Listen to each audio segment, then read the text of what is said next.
Tapi pas lihat ada fakultas film, wah ini menarik juga nih fakultas film karena resep nonton, seneng nonton gitu kan. Nah, berarti editing pertama memang langsung ke film ya, Kang?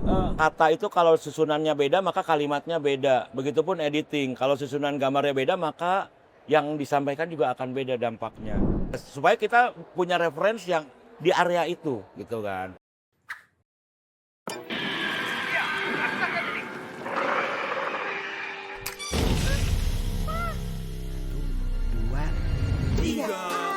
Tontonlah film sesuai umurmu.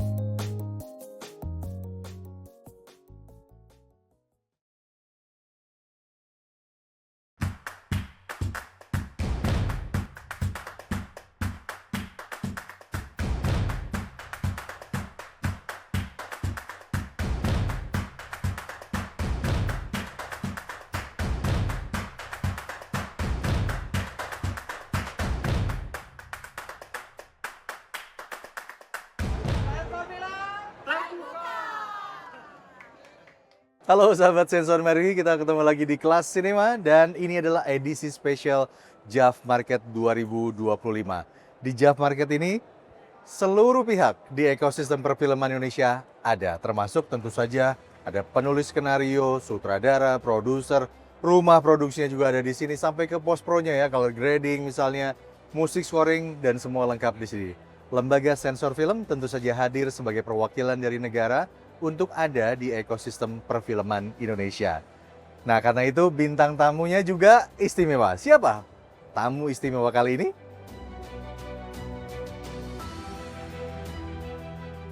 Halo sahabat sensor Mandiri, kita ketemu lagi di Kelas Cinema bersama saya Gustaf Aulia. Dan tamu istimewa di Kelas Cinema kali ini masih di episode spesial JAF Market adalah editor yang sudah memenangkan 4 Piala Citra. Oh, luar biasa. Beliau adalah Kang Kesa David Lukmansyah. Kumaha damang Kang Kesa? Saya alhamdulillah. Sami-sami orang Sunda tuh ya. Sama orang Sunda, Coba ya. nyariosna Sunda we benernya. Sunda atau gimana nih jadi pakai subtitle we gitunya. Sudah pakai subtitle ya kan. Kang, ini kan Ya, kami ya. tuh menghadirkan dari berbagai macam profesi ya Oke, di oke. dunia perfilman Oke. gitu. Nah, Kang Kesa sebagai editor film tentu saja punya banyak sekali pengalaman untuk dibagikan bagi sahabat sensor mandiri. Pengen deh Hmm. apa dari awal dulu mungkin Kang Kesa kenapa jadi editor film gitu? Apa mulainya dari mana gitu? Oke, rada panjang ya, tapi coba ya dipendekin ya. pendekin aja, Kang. Jadi sebetulnya saya asli dari Bandung, Kang. Oke. Jadi saya dari Bandung, kuliah dulu ekonomi malah di Bandung itu. S1 ekonomi. Ekonomi manajemen nggak lulus tapi Oh. karena kerjaannya motret, Oh, iya, gitu. bikin acara, Iya, iya. jadi MC lah apa gitu. Sampai akhirnya ceritanya itu kuliah di IKJ, kuliah Ya. lagi saya tahun 99 kuliah di IKJ. Film. Mengambil film, tapi awalnya mau masuk ke seni pertunjukan. Oke. Karena saya dulunya ada background event lah. Jadi pengen ngambil manajemen pertunjukan. Tapi pas lihat ada fakultas film. Wah, ini menarik juga nih fakultas film karena resep nonton, seneng nonton gitu kan. Akhirnya saya ngambil formulir film, harus pilih tuh. Saya pilih pertama itu jadi DOP, Kang. Jadi Director of Photography karena dulunya fotografer.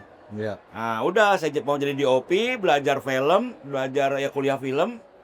Saya nemuin kok editing aneh. Karena saya mikirnya awalnya editing itu ya ngedit, nge-cut gitu ya, motong gambar, nyambung. Tapi ternyata kompleks banget ilmunya. Lebih dalam dari itu dan editing itu kayak kita harus belajar semua elemen dalam film baru kita bisa ngedit dengan benar. Akhirnya saya ya udahlah saya memilih editing karena saya ngerasa iya ilmu yang belum saya tahu. Karena kalau directing film hampir sama dengan directing teater.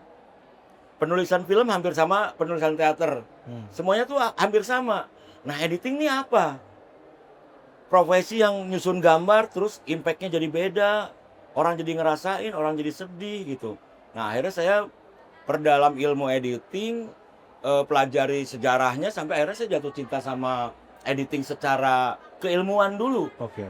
Baru berikutnya saya belajar komputer gitu. Oh, oke. Prosesnya gitu dulu itu sampai akhirnya ya kenal sama Hanung, kita tugas akhir bareng sampai akhirnya film pertamanya bareng sama Hanung tahun 2004. Yaitu? Film Brownies dulu. Brownies. Ya, jadi Oh, film iya. pertamanya Hanung, film pertama saya. Ada Salman Aristo di situ penulis skenario juga pertama semua di situ. Oke, oke. Ya. Nah, berarti editing pertama memang langsung ke film ya, Kak? Enggak, dulu ya film pendek, Iya. video klip, ngebantuin tugas-tugas akhir senior-senior di kampus, nyari duit dari motret kawinan, ngedit-ngedit kawinan juga dulu gitu Oh. kan, ngedit-ngedit video klip Sunda dulu tuh gitu. Oh, iya, iya. Belajar iya. teknisnya gitu Iya, kan. iya, iya. Tapi belajar editing film ya bener-bener saya di IKJ dan itu bener-bener saya perdalam secara teori dan historinya gitu. Jadi saya jatuh cinta sama ilmunya gitu di editing itu gitu. Oke. Ya. Nah, kalau dilihat dari cerita ini kan sekilas memang rumit dan kompleks sekali. Iya. Berarti orang ketika mau memulai masuk sebagai editor film harus bersiap dari sisi apa aja? Yang pasti kuncinya harus seneng nonton karena ngedit itu kan kita nonton terus Iya.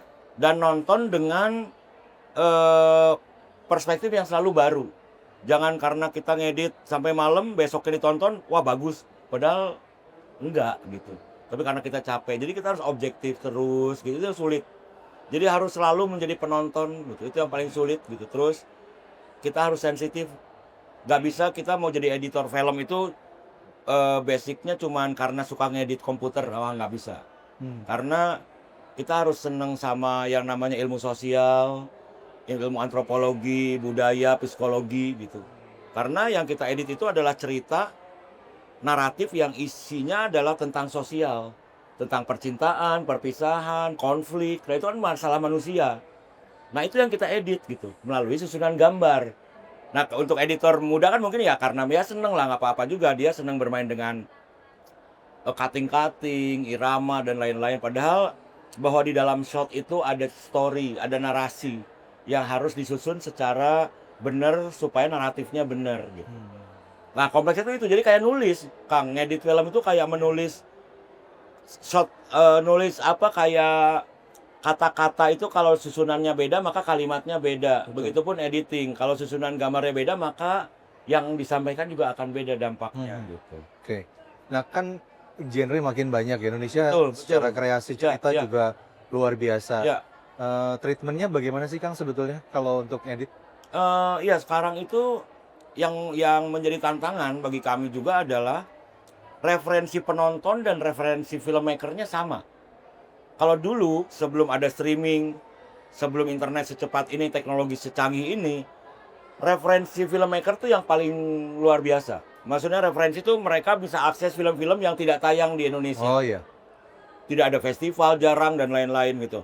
Nah, kalau sekarang dengan streaming itu hampir sama. Penonton film dengan pembuat film tuh referensinya sama, sehingga tantangannya filmmaker tuh harus selalu update dengan gaya-gaya terbaru, genre-genre yang baru, penonton lagi suka apa, teknologi bisa sejauh apa, supaya kita bisa update terus terhadap perubahan genre itu, perubahan cara bertutur gitu kan. Apalagi setelah pandemi ada series, ya kan, industri series menjadi besar, artinya editor film harus belajar bagaimana sih ngedit series, karena itu beda lagi gitu kan. Kita mengedit film, mengedit cerita yang harus terbagi dalam beberapa jam gitu. Nah, artinya pengupdatean, kita harus berkenalan terus dengan hal-hal yang baru itu menjadi penting untuk filmmaker sekarang gitu. Saya kayak kuliah ini, Kang. Oh, Seru banget. ya. Oke, mohon maaf. Sebentar, Kang. Tadi kan berarti editor juga mempertimbangkan kegemaran Iya, di suatu masa terhadap sebuah karya film gitu ya? betul. Oke. Lalu memasukkan unsur ke dalam editingnya dalam bentuk apa? Jadi mungkin analoginya gini ya, mudahnya tuh kayak masak, Kang, editing itu. Jadi skenario tuh kayak resep gitu kan, skenario tuh resepnya, lalu syuting itu belanjanya, ingredientsnya, editing adalah masaknya. Nah, kita masak itu, kita harus tahu siapa yang mau makan masakannya. Kalau ternyata, kita, maksudnya kalau karena kita senengnya manis, ya udah kita kasih kecap aja, menurut selera pribadi. Nggak mikirin bahwa yang makannya ternyata nggak suka manis. Maka makanan yang enak menurut kita, ketika dikasih orang yang nggak suka manis, dia bilang nggak enak. Nah, ini udah beda. Padahal ini kan masalah selera dan tidak tepat target makannya, target yang makan. Artinya, untuk saya ketika kita membuat sebuah karya yang akan menjadi mass product, maka kita harus mempelajari produk ini untuk siapa dan mereka sedang makan apa, mereka sedang nonton apa, mereka sedang suka apa, supaya editing kita update dan dekat dengan mereka. Oke, Kang. Kalau lembaga sensor film kan sekarang fokusnya adalah mengklasifikasikan Yes, usia ya. yes. Semua umur Ya, 13 ya, plus, ya. 17 plus, 21 plus. Right. Itu dipahamikah oleh para editor dan kemudian bagaimana cara memasukkan unsur itu gitu ke dalam karyanya? Oke, kan kita juga aktif ada satu asosiasi namanya INAVED, Indonesian Film Editors, yang berapa kali juga kita mau ada diskusi dengan LSF gitu dan dengan produser diskusi LSF dengan produser lalu produser ngasih sharing ke kita gitu. Ini menarik sekali karena kalau dulu kan main potong ya. Betul. Potong gitu kan kita jadi secara naratif artistiknya tuh estetiknya jadi rada Iya. hancur. LSF yang memotong ya Iya, dulu dulu ya. kan seperti itu. Nah, sekarang kan udah berubah dengan ada klasifikasi dan ada self sensor. Itu yang Betul. menarik. Nah, self sensor ini salah satunya adalah kita tahu target audiensnya, Kang. Umur berapa? Ini jadi kita ketika baca skenario, kita diskusi dengan director produser terutama, kita nanya, ini film untuk umur berapa? Oh, dari sejak awal berarti. Sejak awal. Untuk Produksi belum mulai ya? belum mulai. Oh, 13 plus. Supaya kita punya referensi yang di area itu, gitu kan. Tapi bisa saja terjadi perubahan. Pas syuting, kok berubah jadi 17 materinya? Bisa Oh, jadi gitu. bisa jadi ya? Misalnya, ada kata-kata kasar keluar, misalnya gitu. Nah, kata-kata kasar ini apakah berdampak kepada karakter, kepada story, atau mau saya cut? Karena bisa juga saya cut tuh. Iya. Bla bla bla, bisa ngomong tit gitu kan. Iya. Saya potong gitu kan. Bisa aja, tapi Atau kontekstual ya atau dengan si kontekstual. cerita. Oke, kalau kontekstual, maka produser harus siap. Ini akan naik nih, Pak. Nggak 13, ini jadi 17. Karena banyak kata-kata kasar dan misal ada adegan pegangan tangan, kissing dan lain-lain misal gitu ya. Nah, ini diskusi. Artinya kan produser yang menentukan bahwa filmnya akan di mana Iya. gitu. Karena itu hubungannya nanti ke iya, dia akan di-brand jadi 17, maka penonton SMP mungkin akan malu nonton itu. Iya. Kedagangannya lah dan lain-lain gitu kan. Oke, kita tetap deh di 13 plus. Nah, itu editing yang akan melakukan self sensor. Gimana saya menghaluskan bahasa-bahasa tadi yang tetap konteksnya tuh ada gitu kan, meskipun ada kasar. Supaya masuk ke si klasifikasi itu ya. Klasifikasi itu. Ya. Seperti itu sih gitu. Ada juga yang ya apa produser yang tetap pengen di 13 tapi juga pengen ada itu. Nah, itu udah bukan kewenangan kami. Maksudnya Iya. kami punya secara editing, editorial desainnya ini bisa loh Pak kita turunin. Maksudnya saya bisa buang nih gitu. Tidak terlalu berdampak. Oke, berdampak tapi masih aman lah. Kita jagain di belakangnya maksudnya secara naratifnya. Oh iya. Tapi enggak. Cara memperhalusnya begitu ya. Tapi tetap bawa enggak, saya pengen ini ada gitu. Nah, itu udah urusannya silahkan produser dengan LSF kan bagaimana Iya. membuat itu menjadi pasnya di mana gitu. Dan itu tuh sudah terjadi juga di trailer. Ketika kita ngedit trailer kan Oh juga iya. kita harus Iya. tahu ini untuk umur berapa dan akan ditempel di mana. Ini film 13 plus tapi nempelnya di film Jumbo misalnya yang semua umur kan kayaknya jadi nggak pas. Iya, harus Iya. diperhalus lagi ke PKS Iya, ya. itu harus di SU gitu. Iya. Wah, Jadi kita belajar banyak juga karena ada salah satu mantan anggota LSF yang ada di kami, Bang Arturo GP, Bang oh Atung. iya Kang Atung Bang ya. Atung. Jadi Bang Atung tuh selalu sharing juga gitu Iya. tentang self sensor, tentang klasifikasi ini. Karena itu ada di editing tuh kuncinya kan. Betul. DOP nggak bisa, editing yang bisa memperhalus, mengcrafting itu. Gitu. Iya, betul. Oke, Kang, editor film sekarang di Indonesia sebagai profesi yang menjanjikankah atau Iya, oke. seperti apa kendala dan tantangannya? Oke, menurut data dari asosiasi kami, sejauh ini yang benar-benar spesialis ngedit film panjang, film bioskop, itu 28 orang. Oh, terbatas sekali ya? Di Inaved itu anggota kami hanya 28. Oke. Nah, artinya tinggal sekarang dibagi aja jumlah industri film setahun mungkin 200 sekarang atau berapa, dibagi 28. Iya. Artinya kan sebenarnya kami overload gitu. Nah, itu dia organisasi Inaved ini, kita juga punya konsentrasi ke regenerasi. Jadi kita ada magang, kita terima asistensi dan lain-lain. Kita membentuk tim baru untuk regenerasi supaya editornya makin banyak. Karena apakah menjanjikan? Ya kita bisa melihat Jav Market sebegini Iya, luar biasanya gitu. Jadi kita bisa melihat potret industri yang sedang maju gitu. Dan SDM-nya juga terbatas menurut saya, apalagi di editing. Editing tuh regenerasi yang paling sedikit setiap tahunnya. Oh. Iya, mungkin ada kayak yang edit satu, habis itu hilang gitu. Karena memang perlu konsistensi, integritas, kesabaran, keikhlasan kalau ngedit itu karena kita kan dapat materi yang berantakan, lalu kita bagaimana kita menyusun puzzle itu kan. Memang ada kerja yang perlu kesabaran, nah itu sih gitu. Oke, Tapi sangat menjanjikan sekali Kang, Oke. sangat gitu. baik.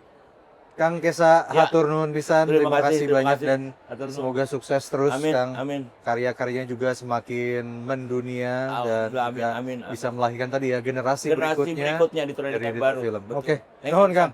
Nuhun pesan, sami-sami nuhun. Nah, itu tadi obrolan kita dengan Kang Kesa David. Kita ketemu lagi di kelas yang berikutnya. Saya Gustaf Mulia. Sampai jumpa. Sampai.